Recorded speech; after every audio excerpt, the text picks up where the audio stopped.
অনেক কারণে একটা কথা প্রচলিত হয়ে গেছে, পীর সাহেব মানেই আরাম প্রিয়, সুবিধাবাদী। আমরা বলে দিতে চাই, আমরা স্মরণ করতে চাই, আমরা যাদের উত্তরসূরি তারা কখনো আরাম প্রিয় ছিলেন না। তারা রুহবানুল লাইল ফুরসানুন নাহার ছিলেন, রাতের বেলার সাধক ছিলেন, দিনের বেলার মুজাহিদ ছিলেন।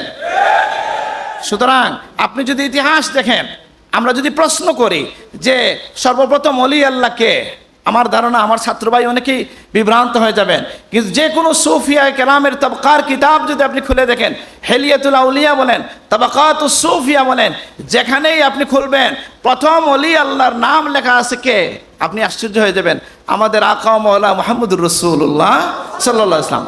সেই নুরানি সিলসিলাতুজ যাহাব হয়ে সময়ে সময়ে, কারণ এই ওলি আল্লাহ শব্দটা সাহাবায়ে কেরামের জন্য ব্যবহার করা লাগে না, কারণ তারা সাহাবি, এটাই তাদের বড় পরিচয়। যারা তাহাবি, এটাই তাদের বড় পরিচয়। ঠিক তেমনিভাবে পরবর্তীতে যারা সুফি হিসাবে, ওলি আল্লাহ হিসাবে পরিচিতি লাভ করেছেন, আমরা তাদের দিকে যদি তাকাই, তারা কেমন ছিলেন? তারা আল্লাহর পথের মুজাহিদ ছিলেন।